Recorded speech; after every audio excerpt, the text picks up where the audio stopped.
Alright, what's cracking everybody? It's your boy Keenan. Welcome to today's vlog. We are on week 11 of the college football season. Now for the next couple of weeks it's going to be very crucial. Not only for the top 4 teams to see who will go undefeated and play for the national championship, but all of the AQ conferences as well as the non-AQ conferences to see who will make it to their respective conference championships. And a lot of games are at stake for the next upcoming weeks. Now I'm going to start with the ACC conference. This is going to be a crucial week for some of the teams, starting with the Atlantic division between Clemson and Florida State. They both need to win their games respectively to see who will play for the ACC championship. Now for the tiebreaker, Florida State got the nod because they beat Clemson earlier in the season. But these next couple of games is going to be very crucial for Florida State because they're going to have to win, and same for Clemson. They need to win outright. Now Florida State and more in particular control their own destiny. They're going to have a tough task at hand because they're going to be playing at Lane Stadium this week to face the Virginia Tech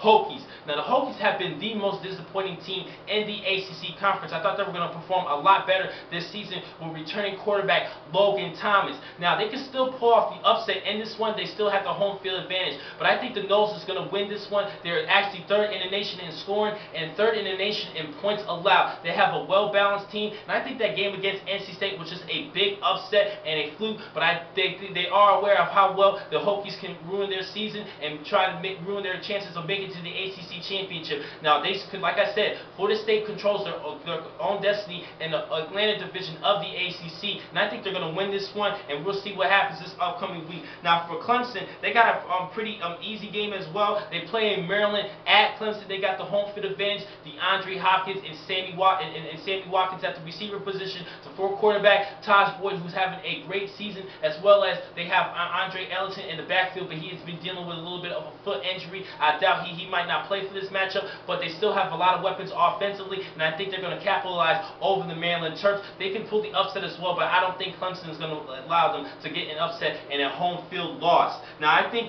this is going to be a couple of good games of the ACC conference, and in the next couple of upcoming weeks we're going to find out who will win that Atlantic division. Now for the Coastal division, there is a 3-way race here with NC State, UNC, and Miami. Now Miami controls their own destiny because they beat North Carolina, and if they win out for the remainder of the season, they will make it to the ACC championship and represent the Coastal division. Now this week they're facing at Virginia. This is going to be a tough task for him, but I think that Stephen Morris, the quarterback for the Hurricanes, they're going to lead this team to a victory. Now for North Carolina, they're going to have a pretty good game as well. They actually going to end up playing Georgia Tech, a good running team led by Ted Washington, but I think the UNC, they're still focused to stay alive in the Coastal division, and they have the home field advantage as well. And ACC Player of the Year candidate Giovanni Bernard, he's living large, he's locked and loaded, and he's a big-time weapon offensively for the Tar Heels. I think he's due for another good game and lead the Tar Heels to a victory.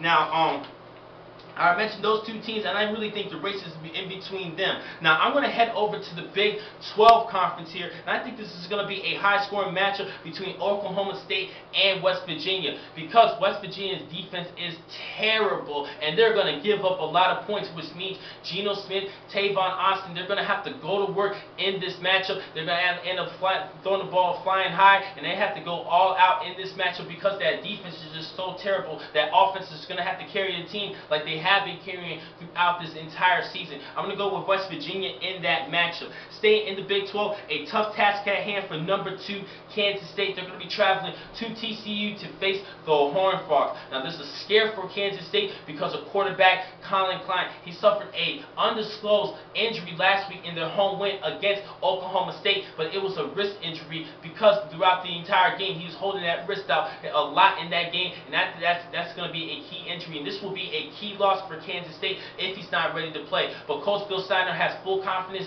and he told everybody that Colin Clyde will be ready to go and continue his Heisman run in this matchup. I think he's going to have a good game. Either or, if Colin Clyde's not playing with them or not, I think that defense is going to step it up a lot in this game and help off that offensively. Plus they have Huber at running back. They still have a good ground attack, and I think even with a backup quarterback, I think TCU will still fall to Kansas State because this is a determined team to make it to the national championship.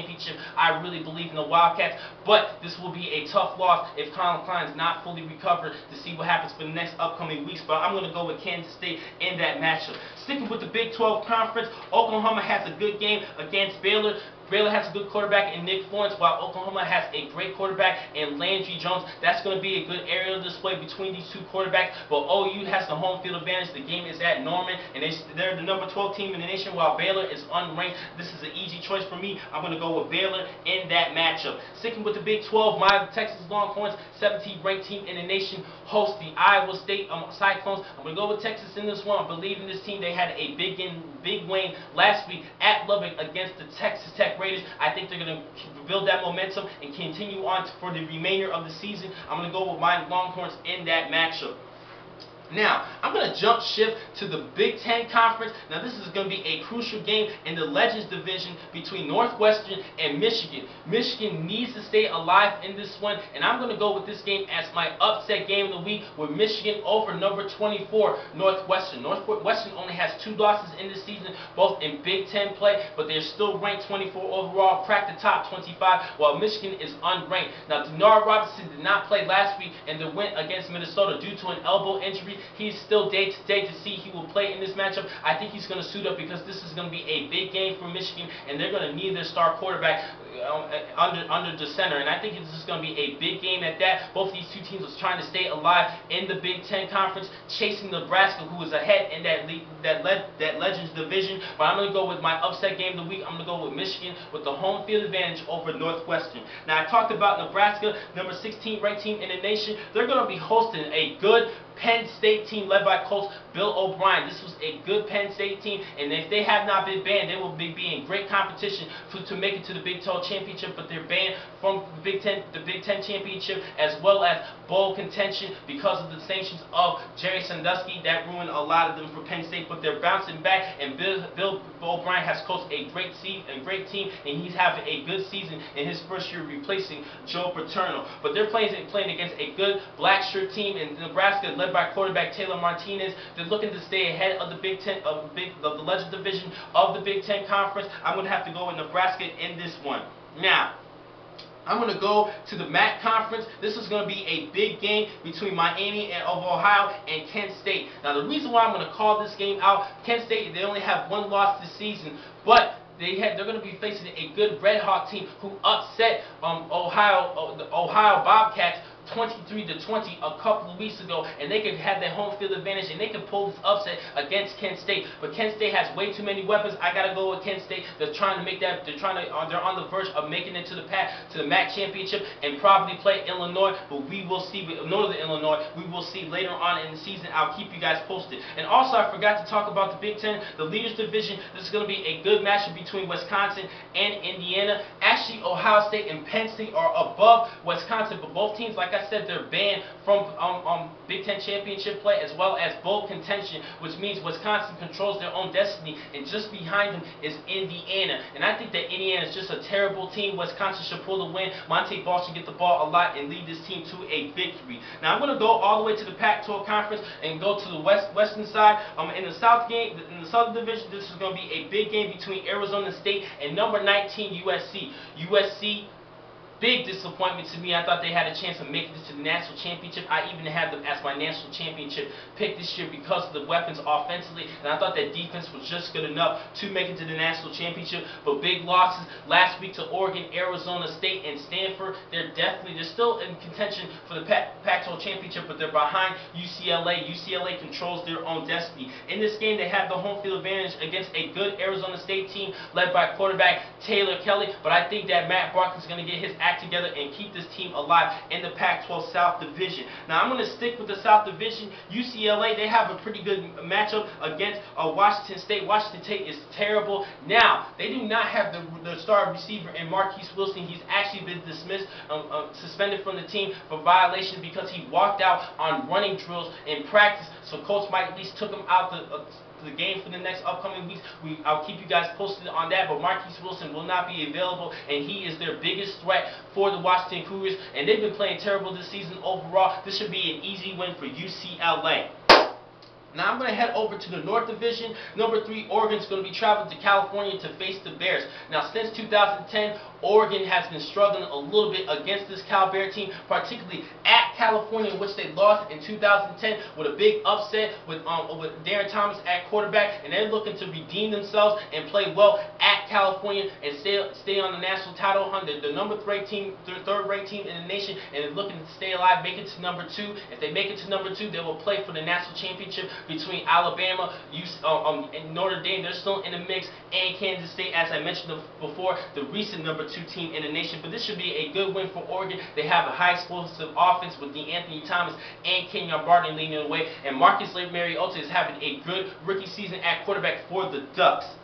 Sticking in the let me see if there's any other big games in the Pac-12. Actually, that is just about wraps things up for the Pac-12 championship. Now, for the Pac-12 conference, I'm now going to shift over to the SEC conference. Now we have a couple of big games. Now I'm going to start with the game between LSU and and Mississippi State. This is going to be a good game. Mississippi State is actually ranked 20th, while LSU is number 7. They're back in the top 10.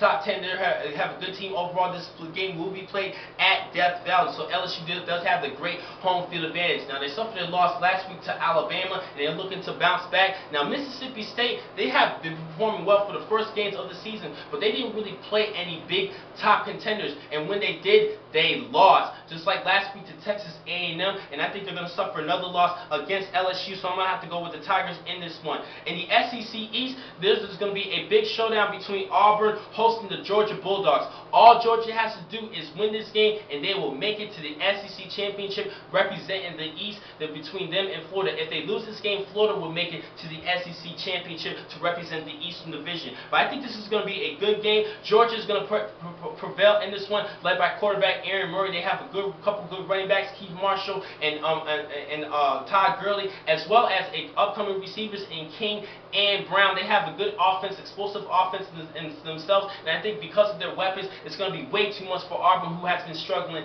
in SEC play this season. So this is an easy game for me. I'm going to go with the Bulldogs in this one. Now, independent team Notre Dame, they're going to be traveling to Boston College to face the Golden Eagles. Now, this reminds me so much of what happened in 1994 when then undefeated Notre Dame was at home and lost to BC. And because of that loss back in 94, a lot of people are reminding them of that game. And I think Coach Brian Kelly's going to get this team together because they almost suffered an upset last week against Pittsburgh. But I think that offense is going to be back on schedule, back on track. They're pretty inconsistent this season, but I think they're going to do well against the Boston College. They have a good defense, a decent defense, but offensively, I don't think they're going to be too much of a threat for that Notre Dame defense, and Manti Te'o leading the way on that defense. I'm going to have to go with the Fighting Irish in this one, redeeming themselves for what happened back in 1994.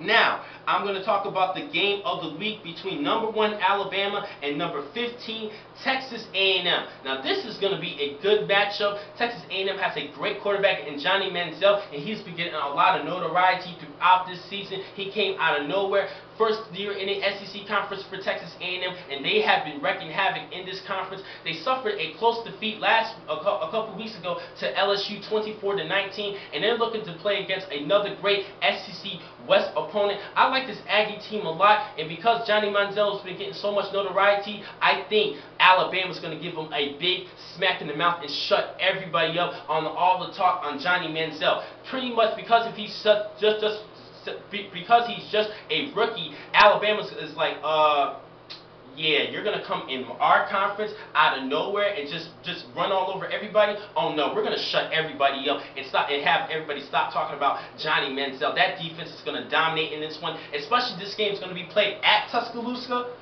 Please, I think Johnny Manziel is going to get shut down in this one. I'm going to have to go with the Crimson Tide, staying undefeated and winning the SEC West Division, making it to the SEC Championship, possibly a national championship. Now, we still have a lot of games left, a couple weeks, crucial weeks, and I'll keep you guys posted at that. Now, the next time I'm going to catch you guys is on Monday to give you a recap of this week's key matches, and we're going to talk about all of my games and my predictions as well as my overall record this season in college football. I'll catch you guys Monday. Thank you for watching today's vlog from Franchise Sports Talk. I'm your man, Akeem McCall.